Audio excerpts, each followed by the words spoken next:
Welcome back to That's a Good Word, a podcast designed to assist and equip Christians through advice from people in ministry. If you are blessed by our content, we would appreciate if you liked and subscribed to our YouTube channel and follow us on our social medias as well. It is an honor today to have on Dr. Brian Spearman from Marietta First Baptist Church. Brian is very involved in local ministry here. He is involved in North Greenville on the board. He also has been in many different ministry roles at RA Camp, youth pastor now at Marietta. So, Brian, we really appreciate you coming on. Thank you so much, man. I'm super excited about it. Yes, sir. So, Brian, we'll go ahead and get started. Just tell me your testimony and your story of ministry right now. All right. Well, it is definitely different than most people. I grew up in a pastor's home. My dad was a pastor before I came into this world, and actually was born in Fort Worth in Dallas, Texas. Dad was in his first church at Chico Baptist, and we came back to the upstate where both my parents are from, and so he came to Double Springs Baptist Church, which is just right on 290 down the road from North Greenville, and that's where I spent the majority of my early childhood years, and that's where I actually came to Christ. I was 7 years old. I remember being at home with my parents. I remember the need to know Jesus. I knew that my parents couldn't save me. And so I asked the Lord into my life. I surrendered my life at the age of 7. And I remember going to church that night, and I remember being so excited that at the end, at the time when we were going to have our commitment time, being able to go up and tell the church about my decision. I had no idea that one of my classmates from school at Mountain View had asked Christ into her life the same day. And so I go up, and there she is. She's right behind me. Right. And we got baptized together. But I remember probably the most exciting thing was, at the age of 7, I was in first grade. I was at Mountain View, and I remember running to tell. I've told this to about anybody I know. My first grade teacher was amazing. Her name was Miss Webb. And I was so excited. I went in that first day. I'm like, Miss Webb, I became a Christian last night. She's like, oh, that's great. I said, I'd love for you to come to my baptism. Of course, back then there was not a cell phone or anything else. And so I had immediately called my grandparents and on both sides and all of that good stuff to tell them about my decision. And it was exciting. It was exciting. And being in a pastor's home, I mean, we were only in a couple of churches. My dad was at Double Springs till I was in the 5th grade. We actually moved in the middle of my 5th grade year. And it was crazy because we moved to Dacusville, and we moved to Crossroads Baptist, where I basically was all the way until I was 23. The funny part about it was when we moved, I didn't know anybody. And so it kind of worked out, because when I got to the church at Crossroads, I went to Dacusville Elementary School. So we didn't get to go for 14 days. It snowed so much that we did not get to go to school for 2 weeks. So my first day at the school was after about 2 weeks of complete snow. It was amazing.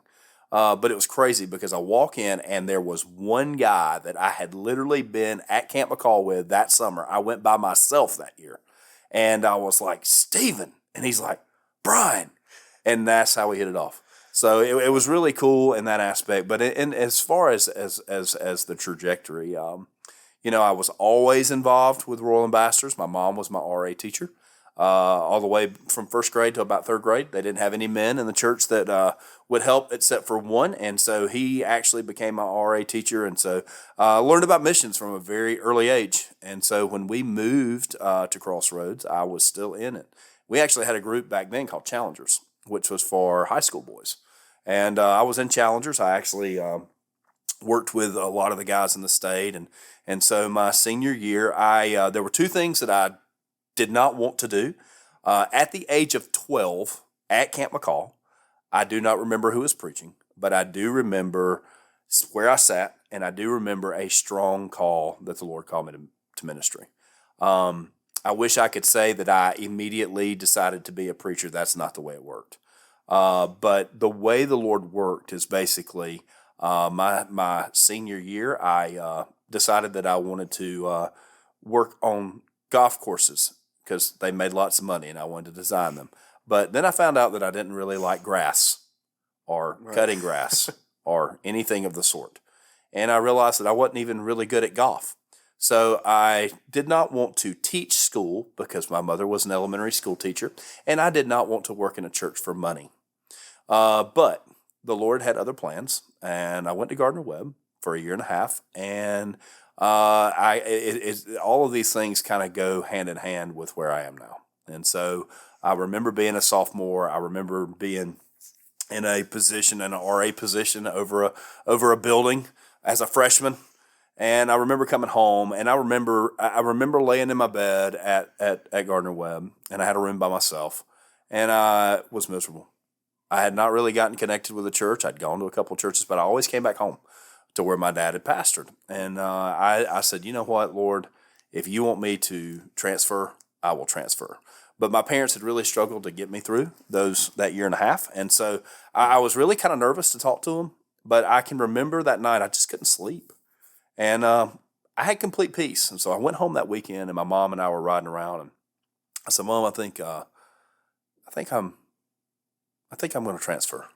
She said, Brian, you have no idea. Like your dad and I have been praying that God would move you so that we could afford it. Wow. Yeah. So it's pretty cool stuff. And so I moved.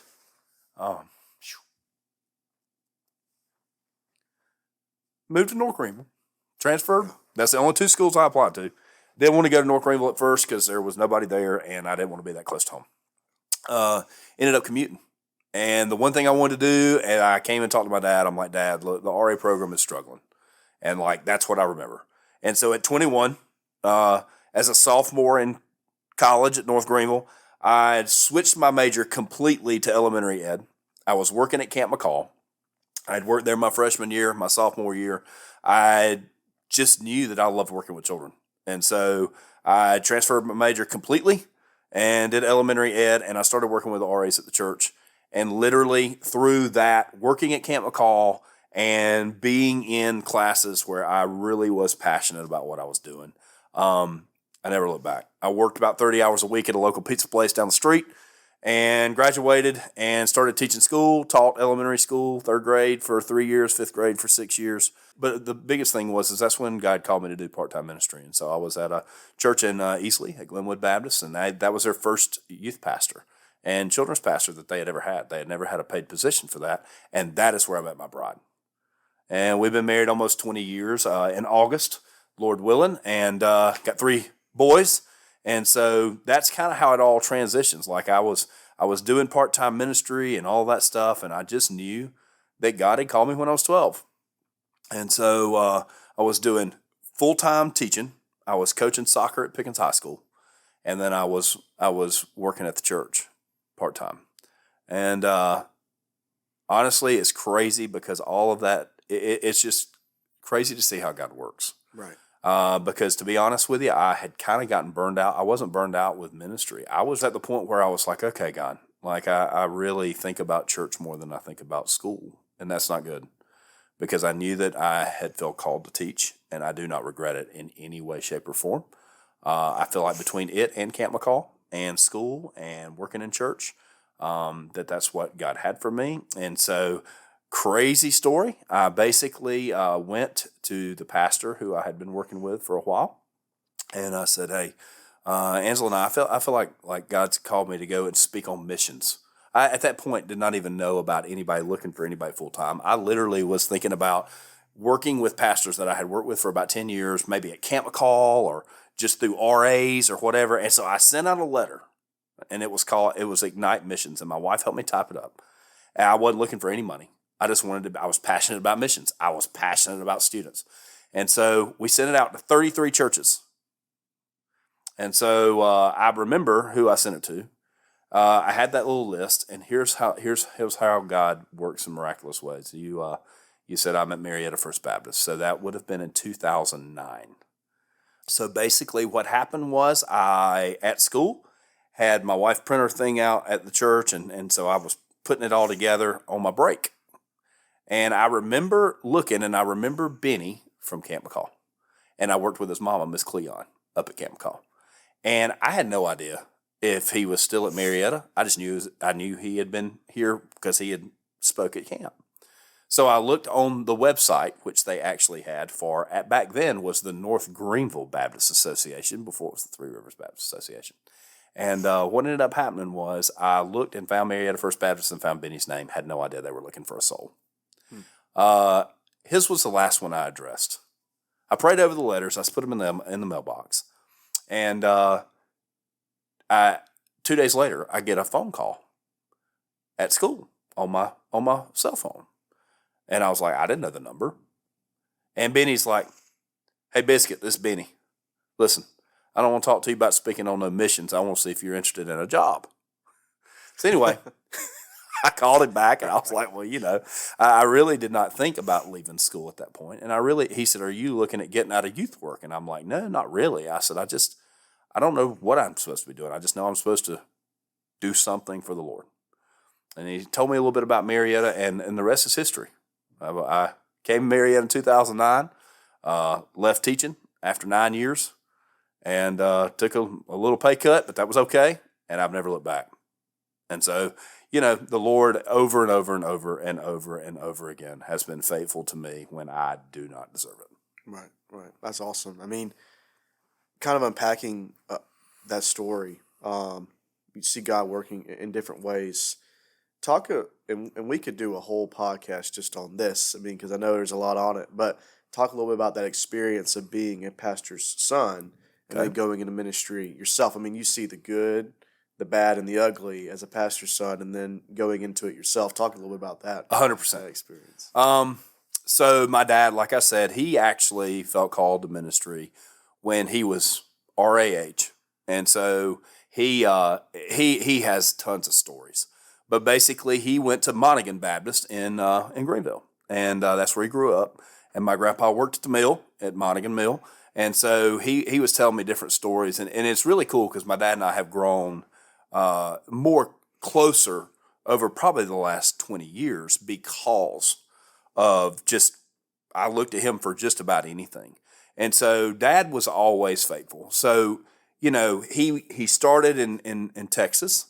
It's crazy. I could go on and on and on about, people talk about preachers' kids and they say, well, they're either really good or they're really, they're struggling. And I can say I've been both. Right. Over and over and over and over and over again. And, growing up in a church, Dad never really chose to pastor larger churches. He always stayed at median size to smaller churches. And so most of the churches we were in ran anywhere from 100 to 170. And I loved it. Like Marietta is a big church for me. Like I have always been in median size to smaller churches. And so that's why, I would see Dad, and back then ministry was so different. And I think in some ways, because back in the 80s when I was younger, we didn't have youth ministers. We didn't have anything like that. It was Dad and an amazing secretary lady, and we had people who volunteered.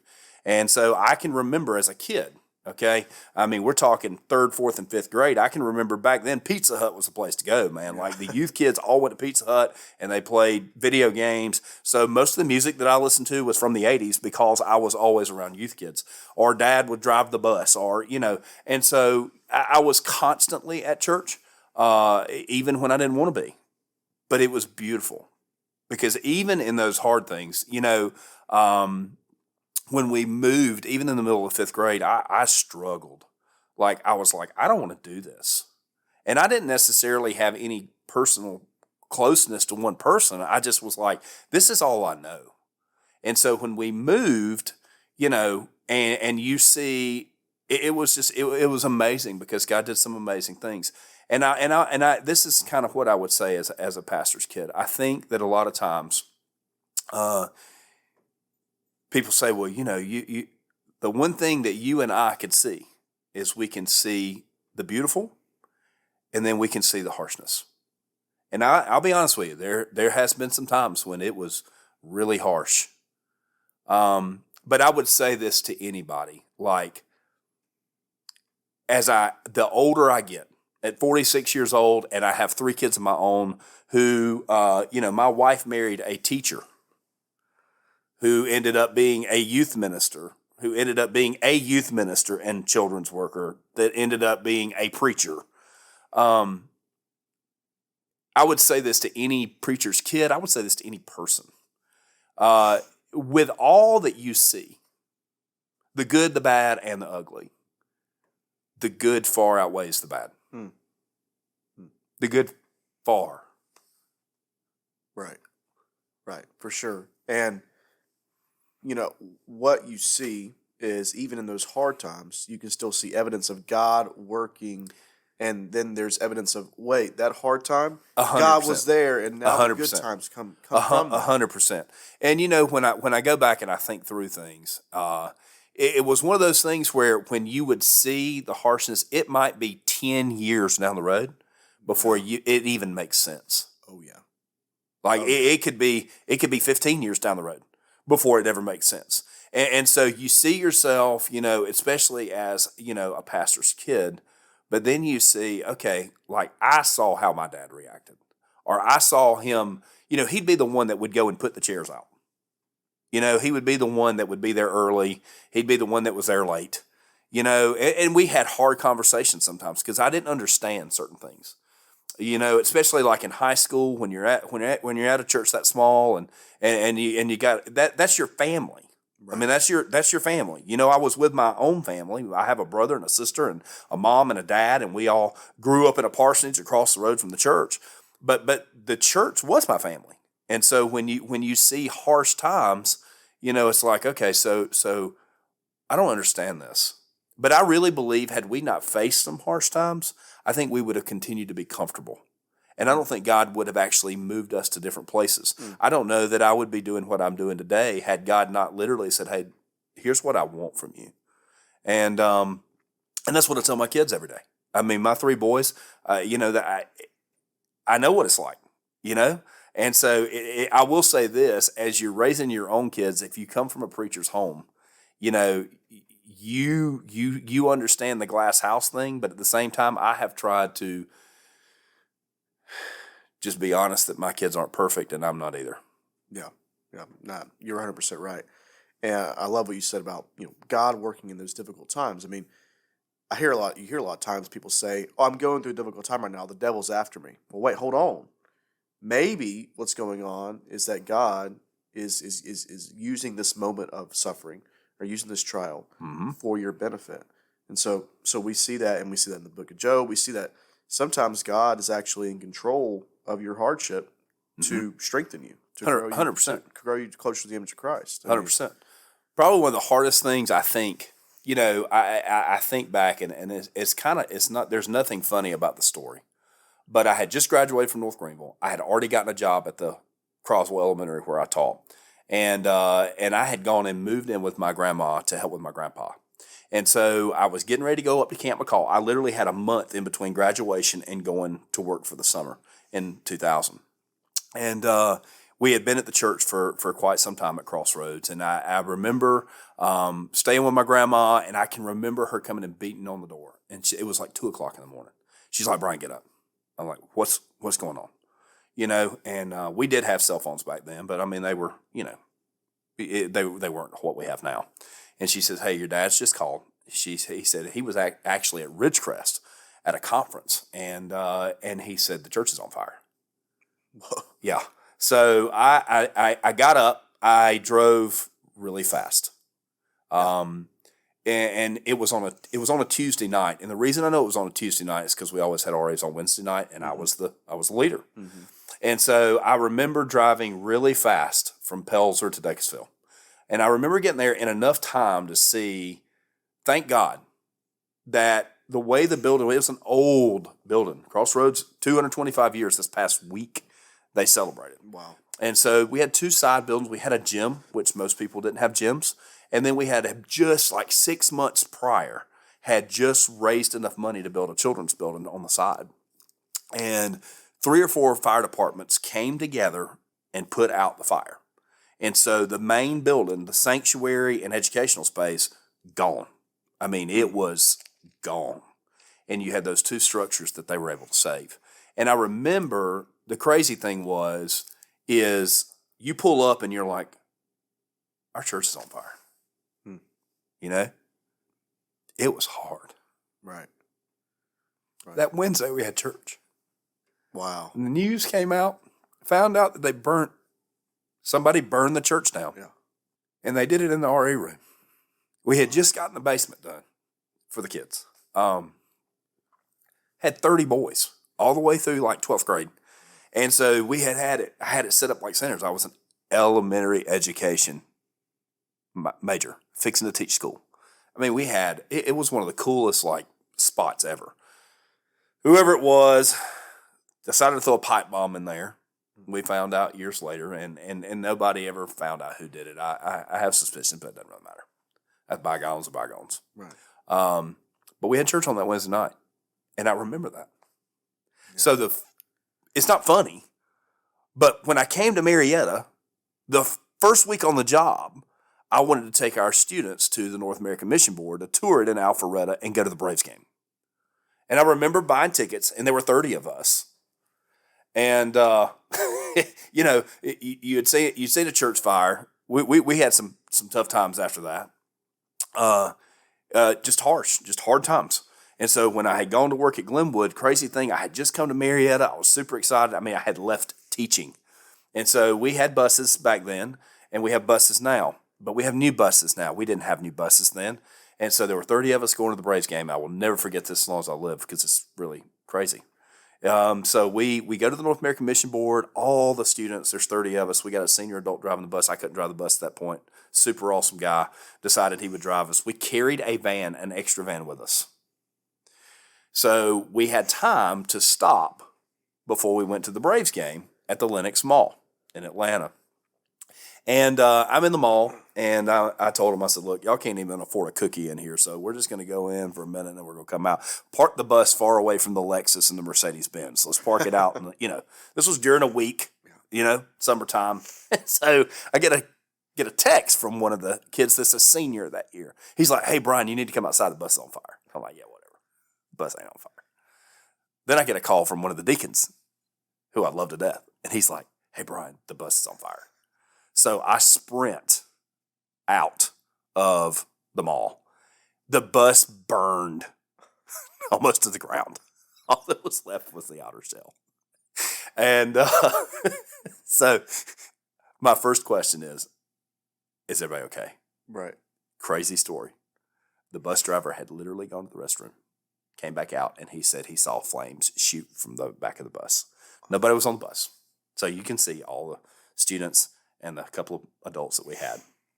And basically, we had driven with a brand new engine, $10,000 engine in this older bus. There was some cap that wasn't fixed right. The friction had caused so much heat as we drove to Alpharetta, already had a lunch, drove to the mall, and basically it sparked, and it shot flames out of the back of the bus. Wow. Bus burned to the ground. Wow. So I hoped I still had a job. And I called my wife and I said, you think they'll let me come back teach? Because we just burned the bus down. So long story short, I called Benny, who was preaching at that time, Benny Durham. And I said, Benny, I got a problem. He said, what's your problem? I said, the bus burned in the parking lot. And he goes, huh? Bus burned in the parking lot. Long story short. So I had the tickets on my back. We had enough technology where we could print them off back then still. And they said, what are we going to do? I said, we're going to the Braves game. So we never had a church credit card in my life until this day. 30 MARTA tickets, got on the MARTA, went to eat at the varsity, went to the game, another bus picked us up. We left the bus in the parking lot and they came and got it. Wow. So when you see God protect your whole church family from the church burning to the ground, it's a bus. So it really transformed into the ministry that I saw, even from those types of days. Yeah. I mean, that would have been 2009 from 2009 years difference. Wow, that's incredible, man. One thing I'm curious about to ask you is, you were in elementary education, and you saw a little bit of, how things were back then, curriculum-wise, culture-wise, and now what kids have to face now. Talk about some of those different. I mean, is it different? Is it a little bit more what kids, especially maybe in middle school and high school, are facing today, more difficult than what they faced back then? That's a good question. It's kind of interesting because I taught from 2000 to 2009. I was in third grade and fifth grade. A lot of the kids that I had in third grade, I ended up having in fifth grade because I had transitioned into fifth grade. And it's crazy because in 2001, we kind of had that thing with 9/11. Right. I can remember strategically, I will say this. So one thing that I would give anybody encouragement with is that if you're a Christian and you're in a school, then that is a mission field. And so the church that I served at, a large portion of my youth kids and a large portion of my children came from that school because they're like, I went in as a Christian. I wasn't even working at the church, but my kids knew. They're like, hey, Mr. Spearman's a Christian. I didn't have to tell them that. I would get there early and pray for them before they came in the door. I was an early kind of guy. Like I would get there early and I would leave. I wouldn't stand around and talk and all that stuff. I just got my job done and went home. But a lot of times, it was crazy because when you say curriculum-wise, it's interesting because I think that there's so many benefits to social media and there's so many benefits to the internet and there's so many benefits and stuff like that. But at the same time, I don't really think that it's really changed all that much because by the time I quit teaching, most children had a phone in fifth grade. Wow. Yeah. Okay. And a lot of the bands that students listen to now is what they listen to. It's insane. But going back to like September 11th, just to give you an idea of how things have changed. Now, the beauty is we had Promethean boards in the classroom when they first came out in Pickens County, which I loved because I could take a kid on a virtual field trip and I could take them to Japan and I could show, or when we're studying World War II, for example, I could literally take them and show them the insides of a concentration camp when I'm in the fifth grade teaching U.S. history. Yeah. That aspect, I see, it's really not much different. Now, obviously, in the school that my boys attend, they all had Chromebooks or they had iPads, but we had a lot of that kind of stuff. But I think over time, like I think back to when I was in school, the biggest difference I would say is that and not even really the curriculum. The curriculum's the curriculum. You're going to teach multiplication, you're going to teach stuff, especially in the elementary school. Yeah. Now, when you get to middle school, it's kind of funny because I always swore that I would never teach middle school. I'm telling you, like that was not. But when I became a youth minister in 2003, and I would even say today that if God called me back into education, which I don't think he's going to, I'd teach middle school. Because I really feel like, that's why I really liked fifth grade, because fifth grade was that kind of developing year before they went into that middle school. Mm-hmm. I tried to, us and the teachers I worked with, I loved them. God, we got along so great. But even now, I think that a lot of times the media has really done a disservice. Because there's lots of things. But in the arena, we have got to teach children how to be in the arena with a Christian worldview. And they've got to see that coming from the adults. I really genuinely believe that because you can only stay in a bubble for so long because eventually, guess what? The world is there. Right. The world's there.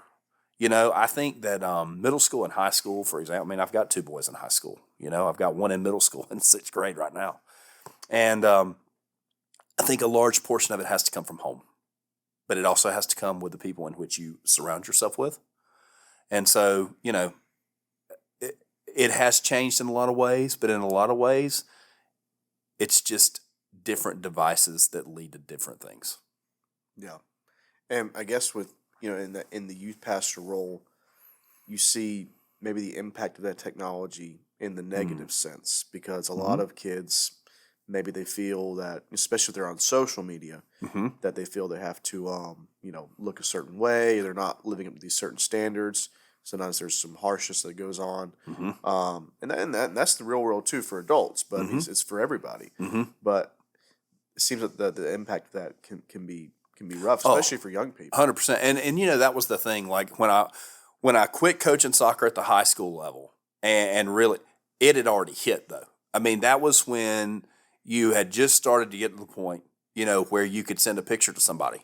This was way before. Facebook, I think I went on Facebook in 2009. And the only reason I ever went on Facebook is I was actually writing for Royal Ambassadors. And one of the people that I was working with is like, Brian, you need a Facebook account. And I'm like, yeah, I don't think so. The only reason I have ever kept a Facebook account is for several reasons. Number one, I think it's an outreach tool. I'm not going to argue with anybody on Facebook. I refuse. And I'll talk to them on the inbox, but I'm not going to argue about it. But as I was in youth ministry, I mean, you went and I could find apps that some of the students didn't even know about. They're like, "What do you mean Twitch? What?" You know? And I was like, "You hadn't started that yet?" You know, I'm like, I just read about it the other day, and I think education for the adults and the educators is equally as important for parents. Like, you know, you're giving them a phone. My boys didn't. I mean, people thought I was crazy. My oldest boy did not get a phone until he was in the 9th grade. He was I think the only kid in the entire school that did not have a phone. And then my next one, we gave it to him in 8th because the world has just changed so drastically. And so now my 6th grader has one. But he's got the most basic phone on the planet. I can look at anything I want to, and I will look at anything I want to. And so I think that a lot of times, you know, a lot of what's going on in our world today, I explained it this way to several different people. You know, I used to have to go look at a book to find an answer. All right. Or I had to go and actually figure where the book was. Yeah. You know, when I got to college, that is basically when we started with emails, and we started with, we had MySpace. That was the craziest thing ever. It's like a Facebook, you know, that everybody was on first. And, you know, so I was introduced to that about the time I graduated. And so I saw that evolve. But here's the thing that I think for me, in education as a whole, the problem is because there's so many outlets, it is like taking a softball and trying to get it through a garden hose. In other words, when I look back and I think about September 11th, I remember what it was like to be a teacher in the 3rd grade, and I was at a portable. So when they came out and said, "Hey, Brian, on your break, you need to," I saw the second plane hit. And I watched all those years, and it was crazy because that was something that shook our nation, but it shook the world. And it's crazy because by the time I quit teaching, I had to bring it up on September 11th. There's so much information. I mean, it's like you can, right now, I could download any group that has 1,000 listeners, right? And I can find them on my Spotify. There was no such thing back then. So I think that a lot of times it's overwhelming because there is so much out there that you're trying to fit it through to see what God has for you. And it's just like, it's a whole new world. Yeah. And I'll give a little plug, you know, I mean, from North Greenville here, because, you know, North Greenville being a liberal arts education, a lot of people say, well, why do you need to go get education now? Because you can just find anything on Google. Well, part of the point of the liberal arts education, and, you know, unfortunately, the administration and the faculty lets us know about this, and they're 100% on the money. Part of going for a liberal arts education is learning how to think and learning how to do critical thinking and study from a Christian worldview with a world that's going to be hostile to the gospel. That's part of what makes North Greenville special, because it's not just teaching you how to learn facts and repeat it on a piece of paper. The point of liberal arts education is to teach you how to think in a critical way, and think from a Christian worldview. So I think that's so important as well. And I love that you brought that up because, you know, I obviously like North Greenville. I went there 3 times, so I kind of like it. You know, I got my bachelor's there and got my master's there, and it was in totally different things. I mean, my master's was in Christian ministry, and I say that to say this: like I have a lot of ties with the football team, been working with them, but just students in general, faculty in general, and so I think this isn't just for North Greenville. This is for anywhere. I think that we are asking students the wrong questions.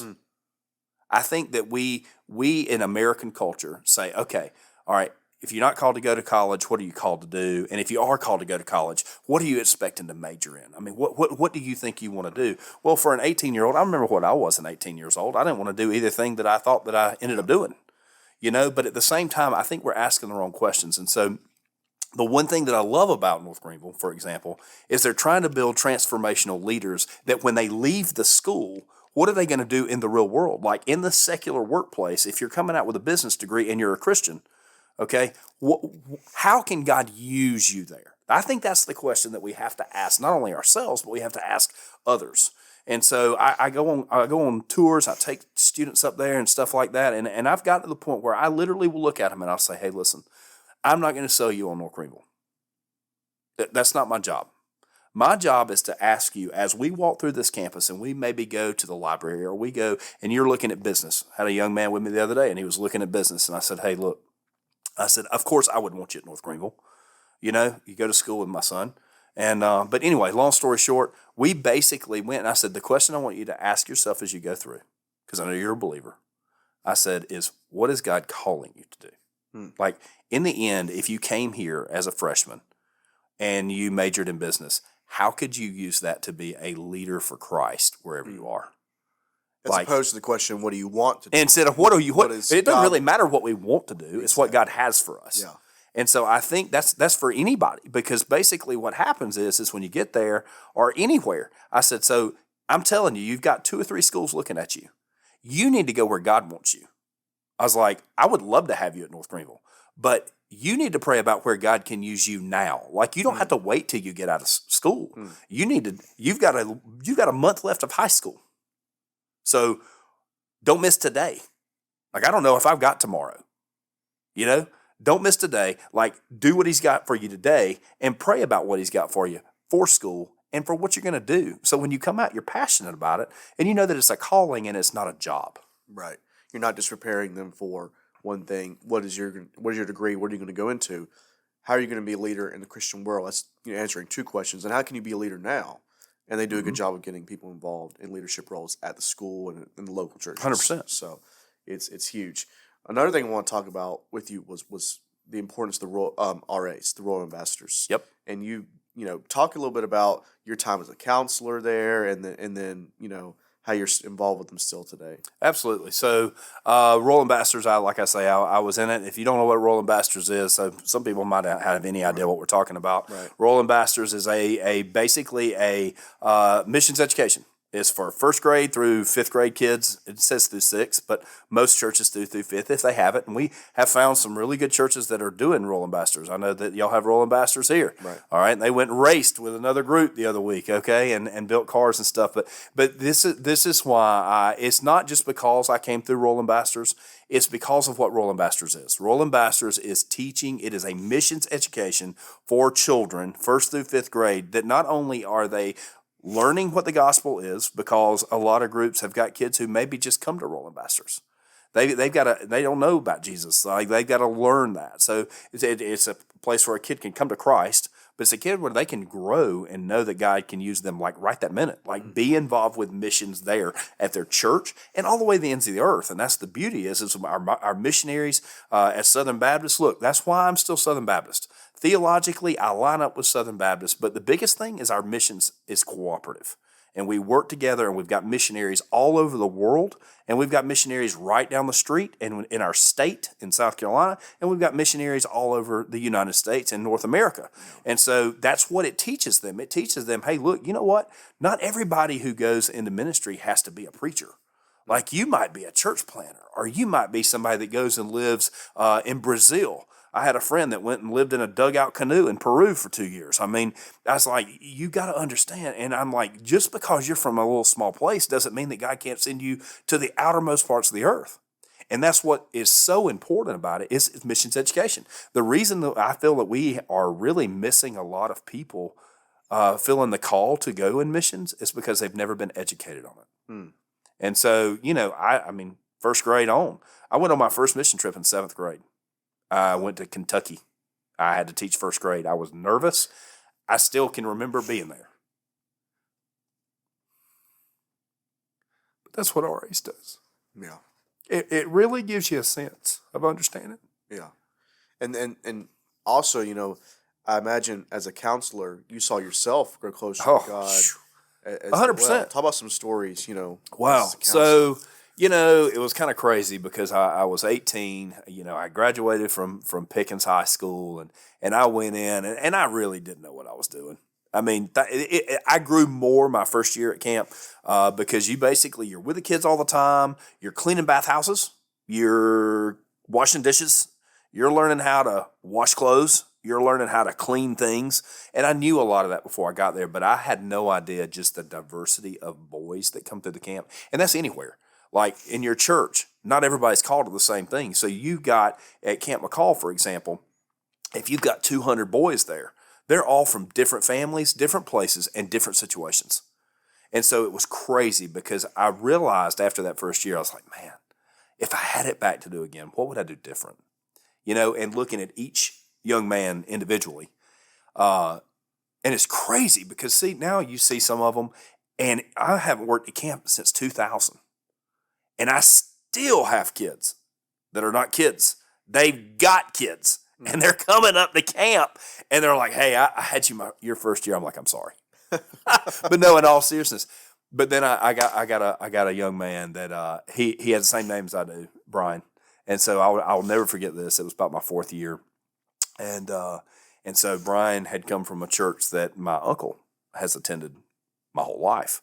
And I remember him making a decision for full-time Christian ministry. And that was the one year that my roommate at camp had said, listen, let's have all the kids put their names on the bottom of the bunk bed if they make a decision when we talk to them after decision service. And so it was crazy. I was like, man, write your name up here, And I remembered his name because his name was the same as me. And I remembered he was from my uncle's church. Well, he's a pastor now. Like, it's crazy because I saw him at the YMCA the other day, and he and I have talked. I was like, man, your name is still in cabin 6. He's like, man, that's crazy. So he's been able to carry his kid up there. And so when you see that, or then you see a young man who maybe came from a really tough spot, and all of a sudden they're a daddy. Yeah. And a lot of it, especially today, I would imagine having that chance, even if it's just once every summer, to go to camp, especially if they don't have a fatherly influence at 100%. home to learn how to be a man and learn those skills is so important. 100%. I mean, and I think that's the thing. So, a lot, and I'll say this, it's great to see dads go with their boys when they're younger. Oh yeah. Because sometimes that might be the most time they've got to spend with their kid because of work or whatever. But to see those churches kind of bring them together, and it would always be so cool because you would have, there were times I went to camp when I was by myself, or I had one friend and that was it. But my daddy and my mom were going to make sure I was at camp. And that kind of thing really, it just, throughout my whole life, those are times I can go back and I can say, God, man, when I went on my first mission trip, for example, it was with 5 churches that went together. Like, my dad didn't lead it. We didn't even that was our first mission trip as a church. And we went with 5 churches to Kentucky. And, I'm going to speak at my mom's church on Monday night. And so it's crazy because I would have never thought in a million years that I would be able to go to the outermost parts of the earth.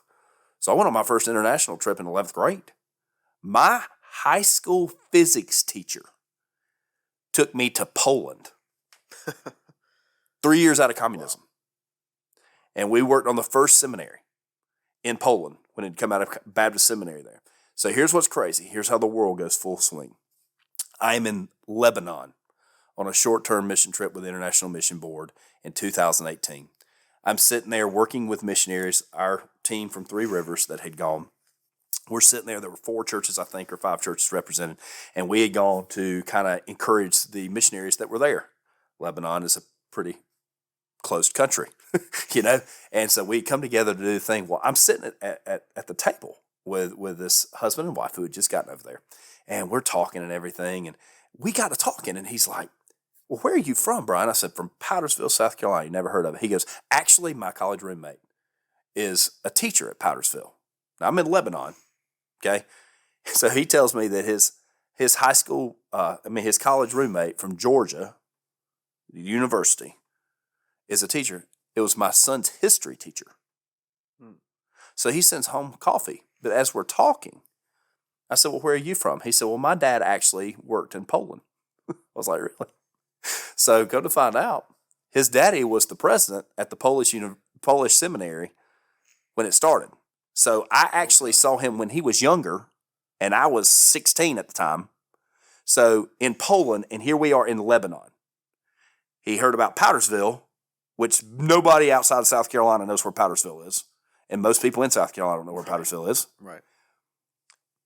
So you see how God takes in there every single detail.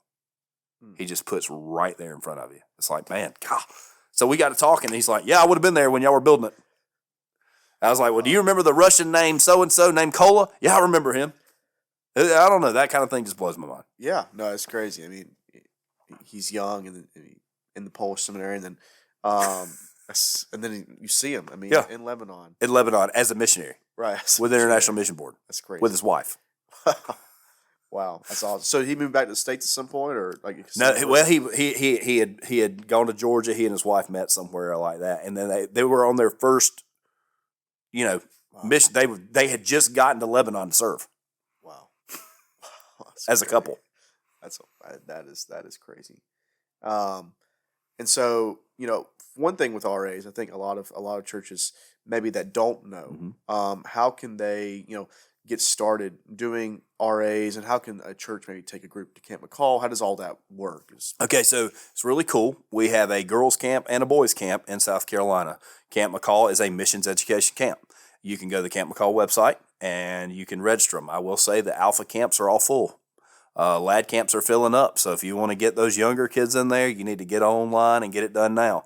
The week camps for those 4th through 12th graders, I would encourage anybody that has a grandson, I don't care if it's the neighbor, get them at camp, and whether they go to church or not go to church. Camp Levita for our girls. We've got 9 girls going to Camp Levita, which is the girls' GA missionary camp in South Carolina. You can go online and register for that as well. And also with RAs, several years ago, North American Mission Board gave it back to the WMU. And so it's kind of crazy because I got to go down and actually be on one of the first little task forces down there at the WMU. And so I still do RA Day at North Greenville. Been amazing to have a couple of upstate guys who have helped put together some races and things like that at some of the different churches. But if they're interested in doing it, they can give me a call. My number is 864-630-8052. I will be able to point them in the right direction, or they can call our South Carolina Baptist Convention.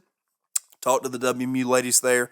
They've got some really amazing ladies that can help them know where to get the materials and things. You can get it at WMU on the actual website. But for trainings and stuff, I don't mind helping do that. I can even do it over the phone. Right. And also one thing I need to ask. So everyone at Camp McCall as a counselor has a nickname. Mm-hmm. Right, and your nickname, talk about the background of that. So, I grew up at camp, 1st through 12th grade. The only year I worked there, my 12th grade summer. The only year I missed was 10th grade, and that's because I was going on so many mission trips on the beach that I couldn't fit it in. So in 11th grade, when I went twice. I went on trip camp, which would have been backpacking for the whole week, and I went as a CIT. Okay, it's crazy because Spinner, that runs camp now, was my trip camp counselor. I also had Spinner his first year on staff twice, 2 years in a row. So I knew Spinner when I worked with him for 2 years. And so basically, the way I got the name Biscuit is we on staff training week, it poured rain. We worked like Trojans.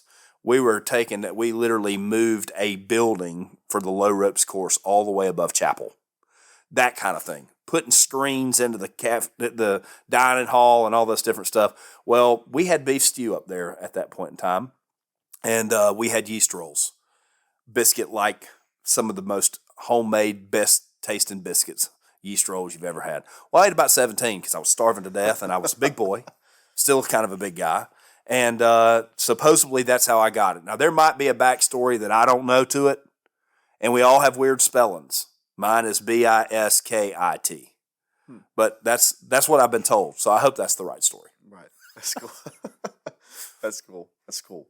Another thing I want to talk about, too, was at Marietta now, there's always been a big emphasis on missions as well. Mm-hmm. And everyone that's been on mission trips, and you've been on many yourself, has that mission story. Mm-hmm. You just shared one, but do you have like another story you could go off to talk about with missions? I could tell stories like on missions for hours. Right. Because a lot of that with RAs is preparing people for that. So, it is preparing people for that. So sing the fruit of that. And so, being at Glenwood for all those years, like that's where I started putting mission trips together. We went for our first year to Charleston, South Carolina. We started going to New Orleans pre-Katrina, like before Katrina hit and tore it completely up, continued to go after that. At Marietta, the one thing I told you, like the one thing that I was very passionate about was missions. Like that was in my DNA. So as a youth minister, I really had to work because I was not, I didn't go through youth ministry classes. Most of my stuff had come from, I've been working with students for a long time. You know what I'm saying? But going into missions, if I had to say that there was a weakness, I know this is going to sound crazy, but missions might have been my weakness because I was so focused on it. Sometimes I might have missed out on the discipleship part or the evangelism part. So with the missions as a whole, I have always thought in many ways that you pray about where you're going to go. The people that go with you, you want to train them as much as you possibly can before you get there. And they have to know that it's flexible. Because if you expect to go on a trip and it to be perfect, it doesn't happen. But I can remember my 7th trip to Nicaragua. We had been going with Marietta. I had gone with Benny several times. And anyway, long story short, I had headed it up. It was a Christmas trip. We had booked our flights, got them for a reasonable price. There was a good group of us from the church and the surrounding area that had gone. Well, when we got there, we realized that they had literally, there was no way in the world when we flew back into Houston that we were going to have time to get through customs and get on the next plane to get home. Now, this is Christmas time, so I wanted to be home, but I really wanted my team to be able to get home. And I'm telling you, like, for an airline to change that many tickets in 2 days is almost unheard of. And I said, y'all, listen, here's the deal. They are giving us an hour to get through customs and get on the next plane. I was like, the door will close like 30 minutes, 15 minutes prior to leaving. I'm like, there's no possible way that if we have these tickets that we're going to get back home tonight or tomorrow. And so we prayed about it. And one of the guys that was on the trip from like Michigan or somewhere, I don't even remember where he was from. He's like, hey, I know somebody that works for them. So he calls from Nicaragua, and by God's grace, they transferred us and gave us 4 hours to get to the next plane. Wow. And it took every bit of 2.5. And so I could give thousands and thousands of stories of the way God literally just took every single detail and put it in place.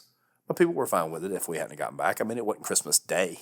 Right. But, I was ready to get back to my children. I was ready to get back to my wife, And we had experienced a great week of ministry.